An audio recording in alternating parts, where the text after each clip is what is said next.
तो क्या अब राजद के प्रभाव को कम करने के लिए कांग्रेस बिहार में परिवर्तन करेगी और यह परिवर्तन पप्पू यादव और कन्हैया कुमार के रूप में होगा और तेजस्वी यादव के प्रभाव को खत्म कर दिया जाएगा और फिर कांग्रेस अपना पैर जमाएगी? पूरी कहानी क्या है और क्यों इस बात का कयास लग रहा है कि पप्पू यादव और कन्हैया कुमार की राजनीतिक एंट्री बिहार में होगी और उसके बाद राजद का प्रभाव कम कर दिया जाएगा? इन सब चीजों पर हम विस्तार से बात करेंगे, लेकिन उससे पहले नमस्कार, मेरा नाम वेद प्रकाश है। आप जनता जंक्शन देख रहे हैं और कैमरे के पीछे है विशाल। दरअसल लोकसभा चुनाव में जब टिकट का बंटवारा हो रहा था, राष्ट्रीय जनता दल एक के बाद एक कई सीटों पर बिना गठबंधन के अंदर चर्चा किए जब टिकट बांट रही थी, कई सीटों पर टिकट बंटवारा को लेकर के विवाद हुए थे, तब इस बात की चर्चा जोरों पर थी कि आखिर कांग्रेस राजद की बातों को क्यों सह रही है और क्यों इसका विरोध नहीं कर रही है। और उसके बाद जब लोकसभा चुनाव का परिणाम आता है तो कांग्रेस की जो समीक्षा बैठक होती है उसमें भी राजद के ऊपर हार का ठीकरा फोड़ दिया जाता है कि राजद के दबंगई के कारण कांग्रेस को कई सीटों पर हार का सामना करना पड़ा। और उसके बाद इस बात की चर्चा होने लगी कि बिहार में कांग्रेस को अपना अस्तित्व अगर बनाए रखना है, अपना अस्तित्व को मजबूत करना है, तो फिर या तो अकेले चुनाव में लड़ना चाहिए या फिर मजबूती से काम करनी चाहिए। और अब कांग्रेस को लेकर के ये चर्चा चल रही है कि कांग्रेस जो है बिहार में अपने आप को मजबूत करने के लिए और राष्ट्रीय जनता दल के प्रभाव को कम करने के लिए पप्पू यादव और कन्हैया कुमार को मोहरा बनाएगी और राष्ट्रीय जनता दल को पीछे करने का काम करेगी। विधानसभा चुनाव को लेकर के सभी दल की तैयारियां जो है शुरू हो चुकी है और इसी बीच इस बात की चर्चा तेज हो गई है कि बिहार में कांग्रेस जो है अपना नेतृत्व का परिवर्तन कर सकती है। वर्तमान में अखिलेश प्रसाद सिंह जो है वो कांग्रेस के प्रदेश अध्यक्ष हैं और अब उनके नाम को लेकर के इस बात की चर्चा तेज है कि वो कांग्रेस से ज्यादा जो है लालू यादव के समर्थित है। मतलब ये कि उनका कांग्रेस के से ज्यादा लगाव लालू प्रसाद यादव से है और इस कारण से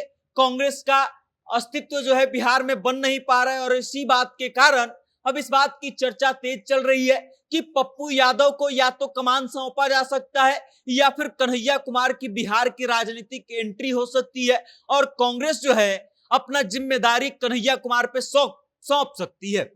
अब यही तक आपने सुन लिया कारण कि क्यों ऐसा किया जा सकता है और अब हम आपको ये बताएंगे कि पप्पू यादव और कन्हैया कुमार का ही नाम क्यों आगे चल रहा है। याद कीजिए, जब लोकसभा का चुनाव होने वाला था उससे ठीक पहले पप्पू यादव अपनी पार्टी का विलय जो है कांग्रेस में करते हैं और कांग्रेस को वो टिकट नहीं मिलता है, वो सीट नहीं मिलता है और पप्पू यादव वहां से निर्दलीय चुनाव में उतरते हैं। उसके बाद राजद के तमाम विरोधों के बावजूद जो है कांग्रेस पप्पू यादव को अपने पार्टी से बाहर का रास्ता नहीं दिखाती है।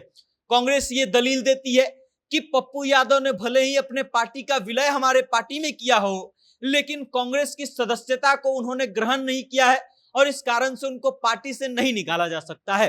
जब पूर्णिया से निर्दलीय प्रत्याशी के तौर पे पप्पू यादव चुनाव जीत जाते हैं तो कांग्रेस उनके समर्थन का ऐलान कर देती है और इस बात का दम भरती है कि पप्पू यादव जो है अब कांग्रेस का समर्थन करेंगे। और उसके बाद पप्पू यादव निर्दलीय चुनाव जीतते हैं। इसमें भी कहानी है,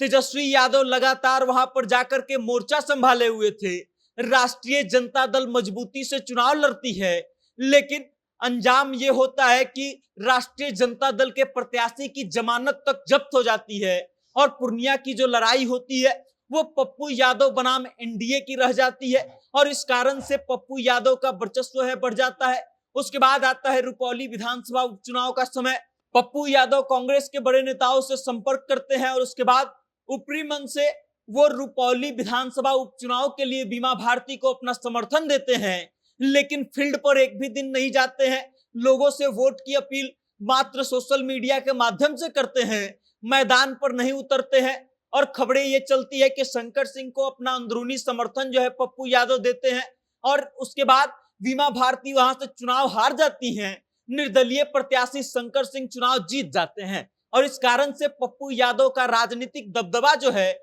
उस क्षेत्र में कितना है आप इसको आसानी से समझ सकते हैं। उसके अलावा अगर हम बात करें कन्हैया कुमार की, तो कन्हैया कुमार की राजनीतिक एंट्री जो है बिहार में इससे पहले कांग्रेस के द्वारा नहीं हुई। लोकसभा चुनाव के दौरान इस बात की चर्चा खूब चली थी कि कांग्रेस जो है बेगूसराय से कन्हैया कुमार को प्रत्याशी बना के मैदान में उतारना चाहती है, लेकिन राष्ट्रीय जनता दल ने इस बात का विरोध कर दिया है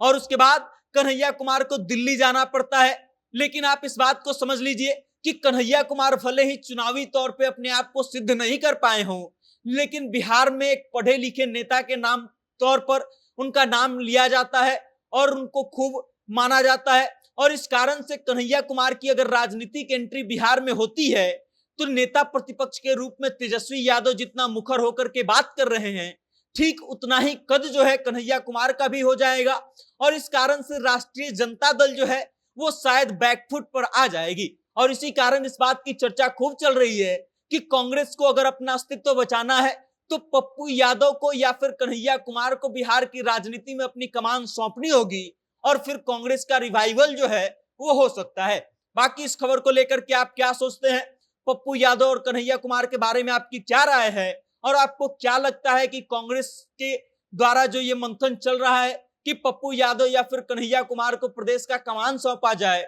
उनके हाथों में कांग्रेस की बागडोर सौंप दी जाए, इसको आप कितना सही और कितना गलत मानते हैं? अपनी राय कमेंट के माध्यम से हम तक जरूर भेजिएगा और देखते रहिएगा जनता जंक्शन।